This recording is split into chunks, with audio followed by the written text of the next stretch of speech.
Welcome to this focused deep dive, crafted specifically for you, the learner. Hello. Today, we're tackling a really practical challenge: how to sharpen your English listening skills. Yeah, whether that's for something specific like the IELTS listening test or maybe just understanding faster English in, everyday life. Exactly. And we'll be digging into materials you actually shared, looking at concrete strategies and some useful language to help you really tune in more effectively. That's the plan. Your sources, the learner, they give some great insights into making listening feel more like an active process.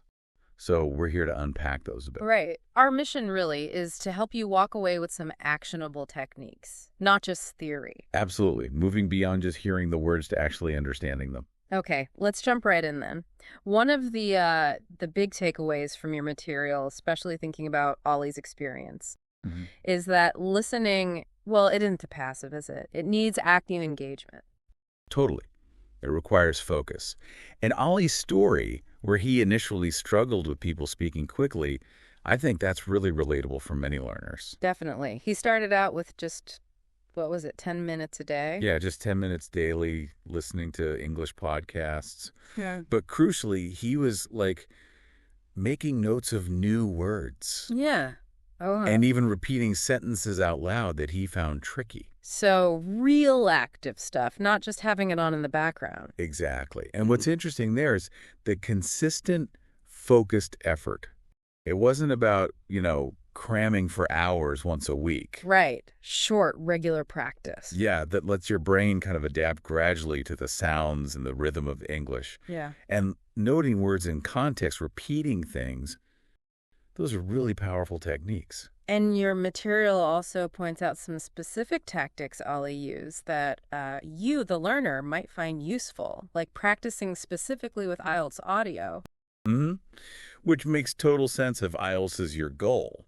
He'd pause the audio, right, to check if he understood. Yeah, he'd pause and check. And it mentions that at first he was only really catching maybe 60 to 70%. And that's such an important point. That's a normal starting place. It really is. It's easy to get discouraged if you expect 100% right away. Precisely. That's 60, 70%. That's the foundation you build on. His progress came from working with that level, not getting frustrated by what he was missing. That makes sense. Build on what you can grasp. Exactly. Another really valuable tip that came out of Ollie's experience was reading the questions before listening. Yes, the previewing technique. That's gold, especially for tests. Why is that so effective, do you think? Well, it kind of primes your brain, doesn't it?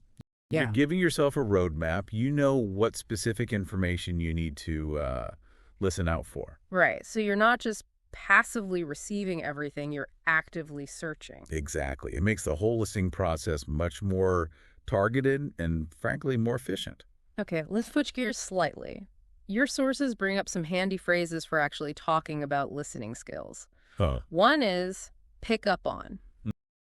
Pick up on. How would you describe that in, everyday terms? Pick up on is sort of noticing or understanding something, often quite subtle, maybe without a huge conscious effort. Okay. You might say, it's tough to pick up on sarcasm sometimes. Or, in this context, it's hard to pick up on every single word in really fast conversations. Got it. So it implies a degree of ease or maybe difficulty if you can't pick up on it? Yeah, sort of absorbing it naturally. And then there's listen out for. You mentioned that earlier. Right, listen out for. This one's much more intentional. More active. Definitely. It means you're deliberately paying attention, trying to hear a specific thing. Like, in the airport announcement, listen out for your flight number. Okay, makes sense. You're targeting your listening. And then tune in. Tune in. That's about focusing your attention. Think about literally tuning a radio to a station. Right.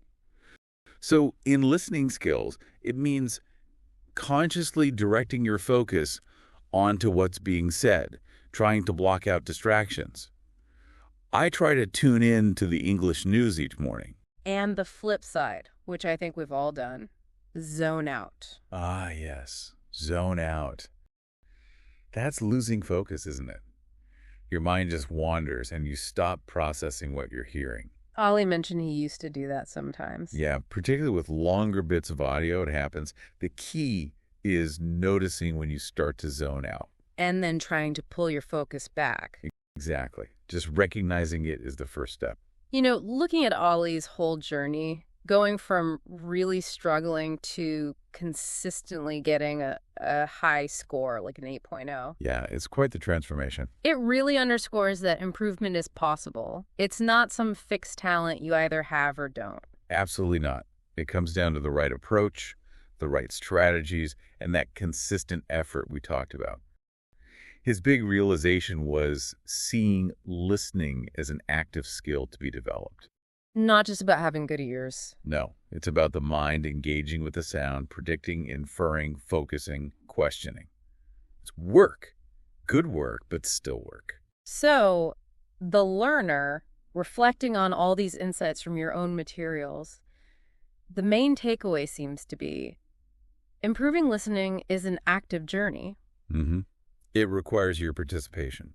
And Ali's experience is a great, tangible example of how that focused practice and using smart techniques like previewing questions or actively working with the audio, how that can lead to really significant progress. Definitely. So maybe think about this. What's one small, really actionable listening practice you could try to implement, maybe starting today? Doesn't have to be huge, right? Not at all. Maybe just 5 minutes of really tuning into something specific, or perhaps focusing on listening out for, say, number words or names in a short audio clip. Just one small step. And we genuinely love to hear about your own experiences, the learner.